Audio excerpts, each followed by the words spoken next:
The time by Carrie Chris is 6 p.m. Time for CBX Business News. The Business News headlines is brought to you by QMX Wealth Management, making more possible.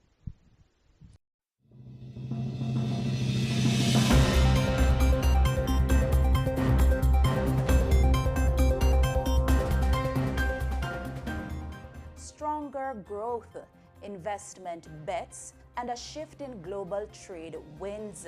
Good evening and welcome to CBX Business News for Friday, January 16, 2026. I'm Rochelle Moncrief. Thanks for joining us. Coming up, locally, Jamaica's economy expands 5.1% in the third quarter, powered by a strong rebound in goods-producing sectors. Also ahead, Dominica sets its sight on a 3.4% growth in 2026, leaning on an aggressive investment push to drive economic activity. And later, Canada agrees to cut tariffs on Chinese electric vehicles following talks with Beijing. Stay with us as we unpack these stories and more right after the break.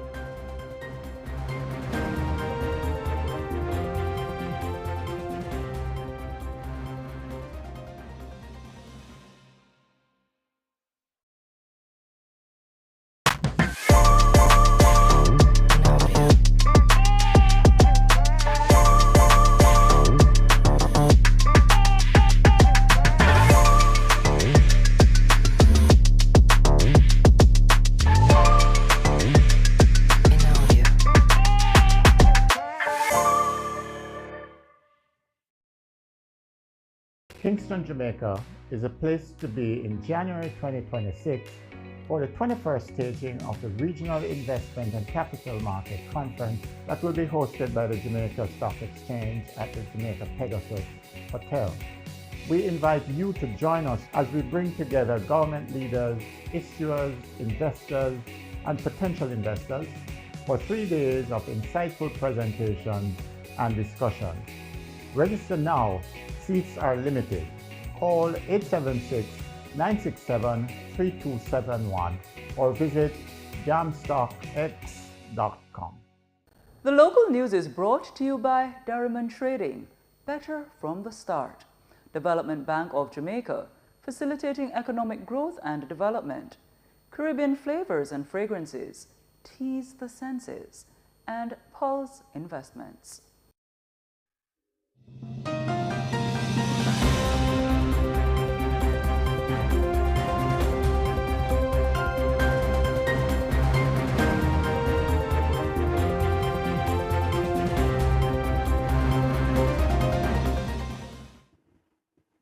Welcome back to CBX Business News.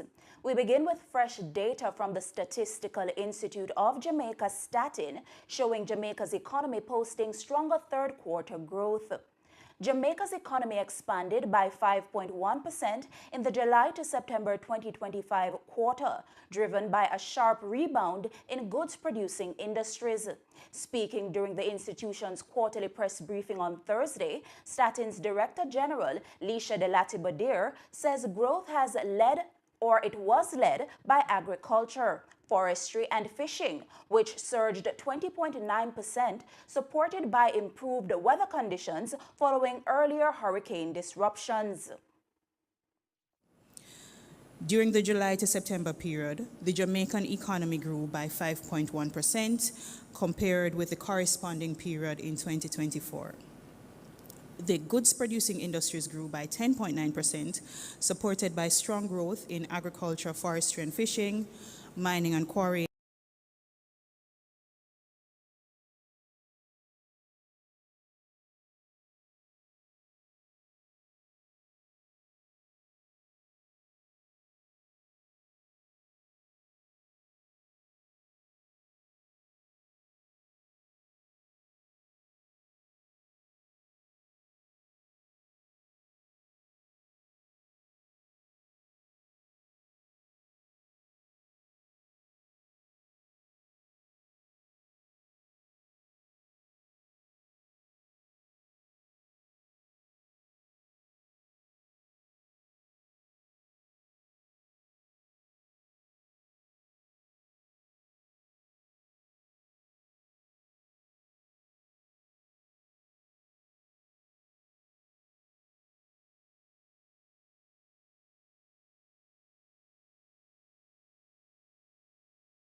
I want to warmly welcome all our students, teachers, principals, parents, ancillary staff back to school.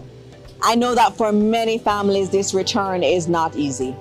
This new term follows one of the most challenging periods in our nation's recent history. Hurricane Melissa hit us hard, especially those in the West. Many schools and the lives of thousands of students and staff were disrupted. This was the biggest shock to our education system that we have seen in decades. But Jamaica, we are resilient people. From day one, our teams across the ministry, our partners, our school leaders, and our communities came together. We worked around the clock to clean up, repair, restore, and most importantly, make sure our students and stakeholders can return to safe learning spaces as quickly as possible. I thank our boards, our principals, our teaching and ancillary staff for their excellent leadership at the school level. Your creativity and your heart have gotten us to this point. And today, I'm so proud to say that many schools across Jamaica will be back in session. Some schools will continue with temporary arrangements while major repairs continue. Some will share space. Simply counted in dollars or cents, but in the time we spend with love, in love, giving love. Wealth is not simply a means to an end. It is the means to live out loud. Wealth is more than money. It's about family, the memories you create, the legacy you leave behind, and your ability to enjoy life in the moment. It's also about seeing the QMAX possibilities and seizing investment opportunities to achieve the future you want and deserve. Which is why QMAX Wealth will focus on your investments so you can experience more. Because true wealth is truly more. To start investing today, call 876.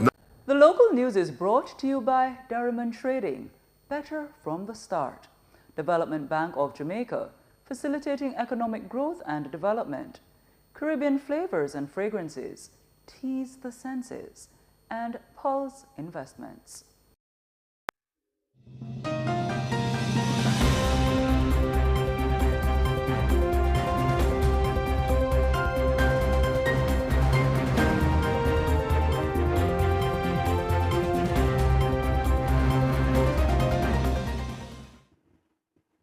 Welcome back to CBX Business News.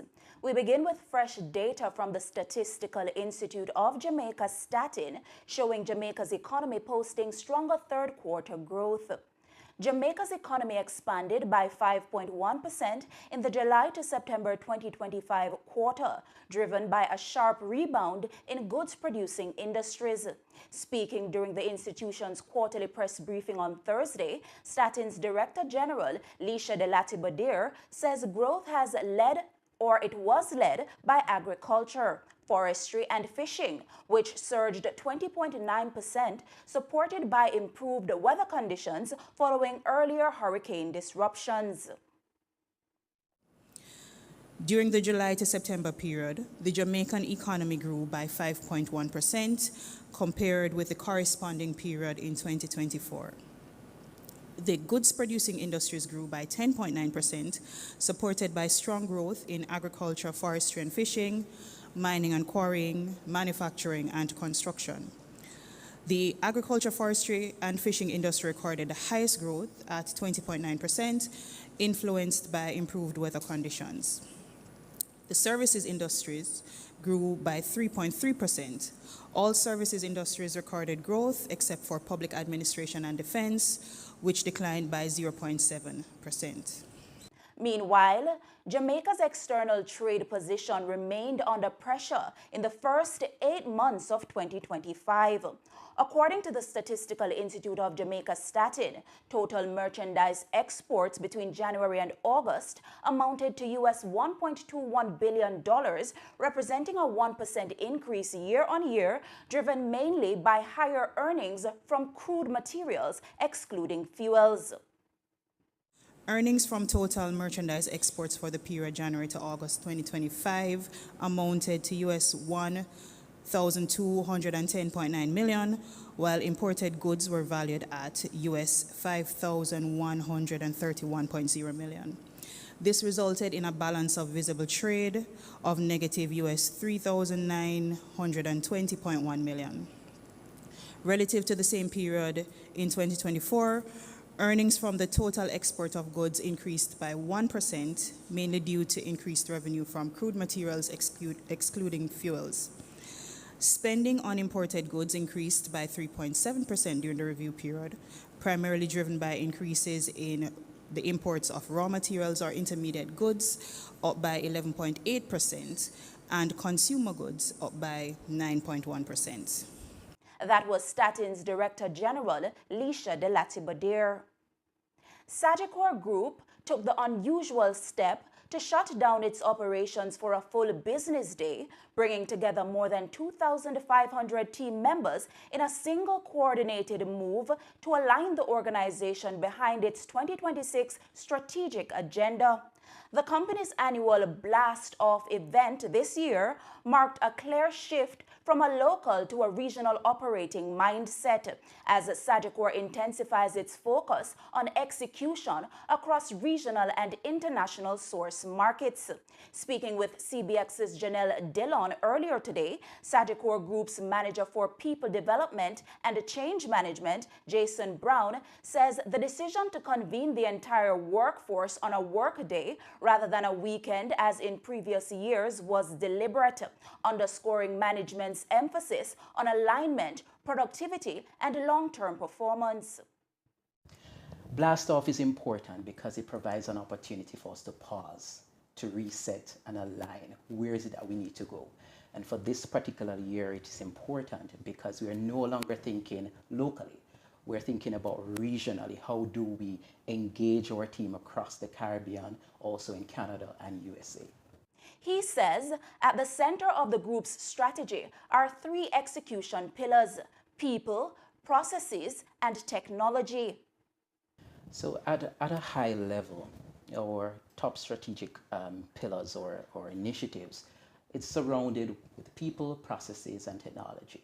When we say people, we're thinking about how do we build capacity? How do we engage our team to ensure that they are their best self professionally and personally? Processes speaks to our operations, right? How do we improve our efficiency? How do we interact with our clients and ensure that that is done well? And from a technology perspective is how do we enhance the digital experience of our clients to ensure that we provide easy, simple solutions from a technological perspective to ensure that we are serving them well. That was Sagicor Group's Manager for People, Development and Change Management, Jason Brown. In other news, Innovative Energy Group has pulled off a sharp financial turnaround, flipping the script from red to resilient. The renewable energy company closed the quarter ended November 30, 2025, with shareholders' equity surging to more than 1 billion Jamaican dollars, a dramatic reversal from a negative position just a year earlier. The turnaround follows the consolidation of its subsidiary, IEC Energy Company, strengthening the balance sheet and resetting the group's financial footing. Total liabilities were cut by more than 1 billion Jamaican dollars year on year, while total assets edged higher to Jamaican $3.28 billion, signaling improved financial stability and long-term sustainability. On the earnings side, net profit for the quarter came in at Jamaican $13.46 million, slightly below last year, as tighter margins in solar equipment and higher insurance costs weighed on performance. Still, revenues continued to grow, driven by aggressive sales efforts, emergency restoration work following Hurricane Melissa, and the restart of delayed projects. Looking ahead, Innovative Energy says its expanding project pipeline, diversification strategy, and growing presence in renewables position the company to build momentum locally and across the region. We go now to updates from the Bank of Jamaica on how the currency markets traded today. In Friday's currency trading session, the US dollar is selling for $158.31, the Canadian for $114.30, the pound sterling for $211.58, and the going rate for the euro is $184.09. We move to the latest updates from the JSE equities. In Friday's trading session, the JSE market activity resulted in the trading of 112 stocks, of which 45 advanced, 48 declined, and 19 traded firm. Leading the winners are Consolidated Bakeries Jamaica, Edufocal, Knutsford Express Services, and KLE Group, while leading the losers are Productive Business Solution USD Ordinary Shares, West Indies Petroleum Terminal, Jamaican Teas, and Salada Foods Jamaica. The main index declined by 2,664.45 points to close at 329,631.09 points. The junior market index, however, advanced by 3.53 points to close at 3,319.75 points. And it's time for Market Education Feature, brought to you by CARICRIS, Regional Ratings, Global Standard. In today's Market Education Feature, we're talking about excise tax. An excise tax is a tax imposed on specific goods or services at the point of sale. Unlike international taxes, excise taxes are collected by a government within its own jurisdiction. Excise taxes are mainly aimed at businesses.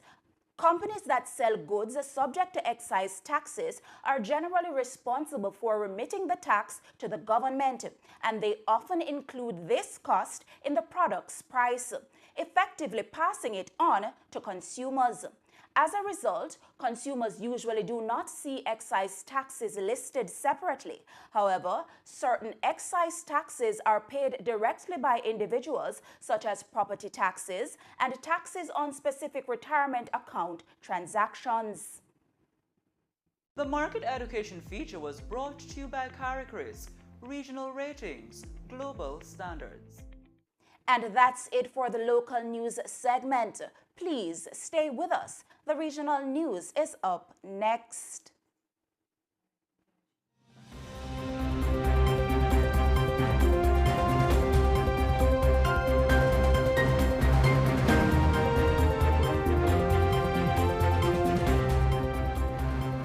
The local news is brought to you by Diamond Trading, better from the start. Development Bank of Jamaica, facilitating economic growth and development. Caribbean Flavors and Fragrances, Tease the Senses, and Pulse Investments.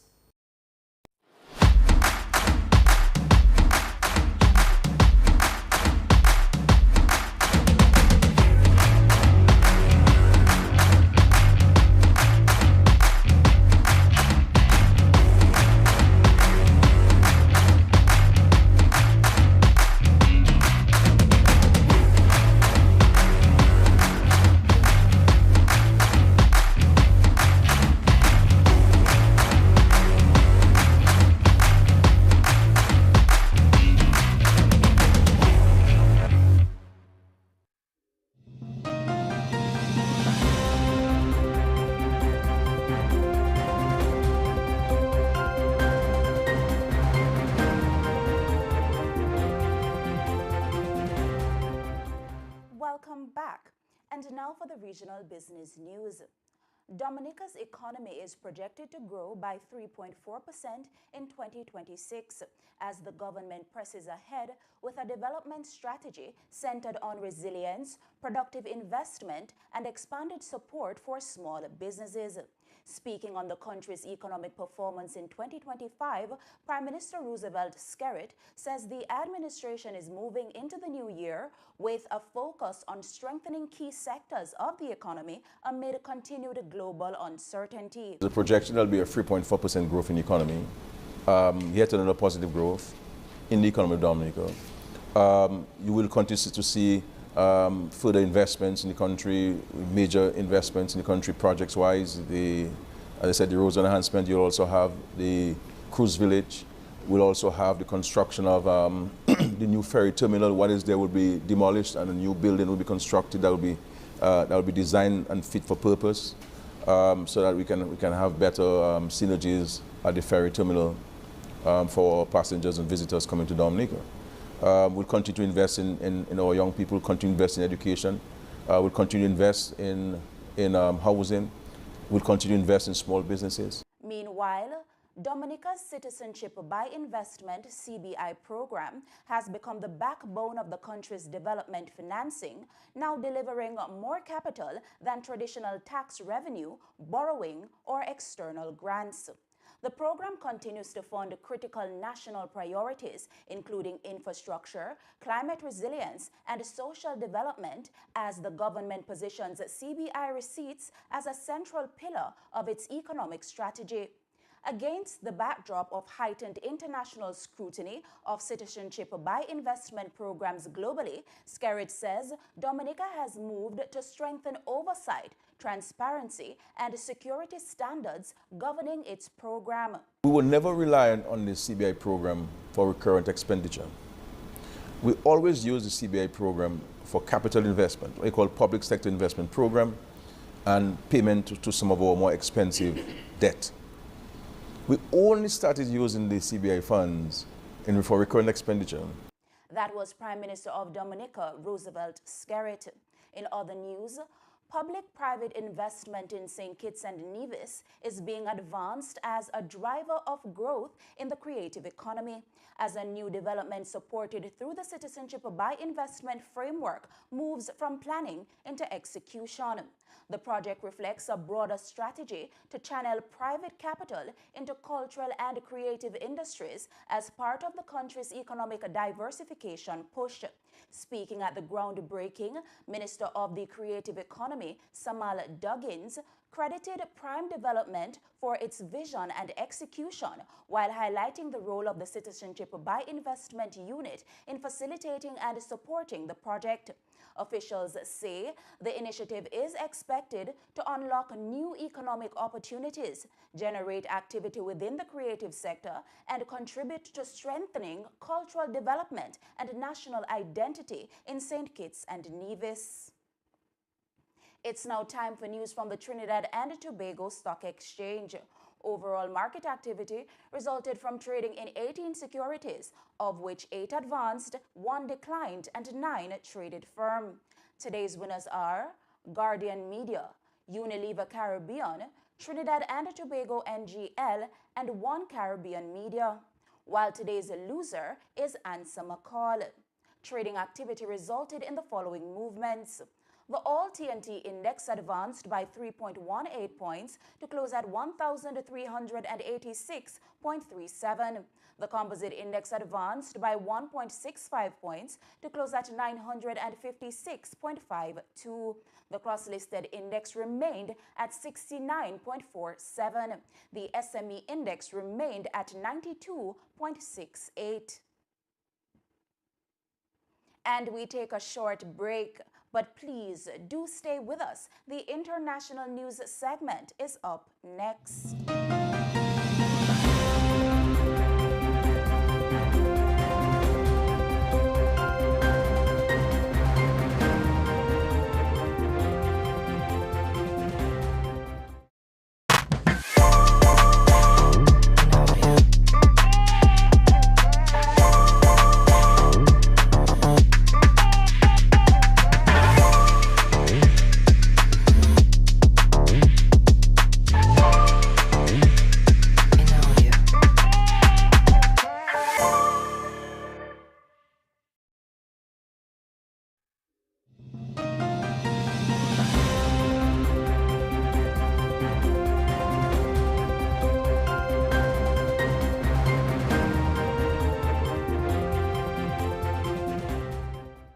Welcome back.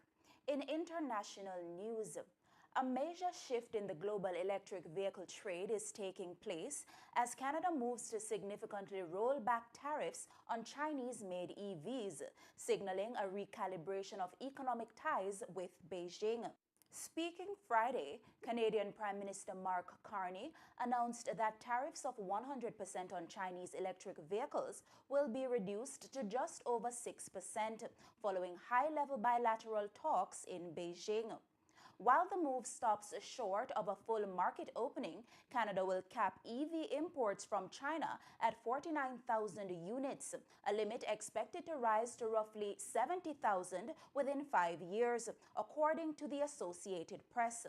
The timing is strategic for China, which is actively seeking new export markets as competition intensifies at home. The policy shift also aligns with broader global trends after the European Union recently eased duties on Chinese electric vehicles. The United States remains an outlier, though President Donald Trump has indicated openness to Chinese automakers, provided vehicles are built on U.S. soil. From shifting trade barriers abroad, we move to a major public sector investment in the U.S. Modernizing America's emergency communications infrastructure is emerging as a key investment priority as U.S. lawmakers advance legislation aimed at upgrading long underfunded 911 systems. During a subcommittee markup of 6 telecommunications bills on Thursday, officials warned that many emergency communications centers lack the funding, staffing, and modern technology needed to operate effectively. Lawmakers say outdated systems limit data transmission, delay response times, and leave communities vulnerable during large-scale emergencies. The proposed legislation would unlock federal funding to help state and local governments transition to next-generation 911, supporting advanced call routing, real-time data sharing, cybersecurity upgrades, and integration with modern mobile networks. And while lawmakers focus on long-term infrastructure, markets are reacting to short-term uncertainty at the Federal Reserve. Gold prices slipped the most in more than 2 weeks as uncertainty over the next leader of the Federal Reserve pushed the dollar higher and weighed on bullion. The pullback followed comments from President Donald Trump, who expressed reluctance about nominating Kevin Hassett as Fed chair, citing his importance to the administration's economic messaging. The remarks lifted U.S. Treasury yields and helped the dollar pare losses, sending gold down as much as 1.7%. While bullion has remained supported by concerns over Fed independence and expectations of eventual rate cuts, recent inflation and labor market data have led several Fed officials to signal a pause in monetary easing, pressuring non-yielding assets like gold in the near term. And that's it for the international segment of the newscast. The news recap is coming up on the other side of the break.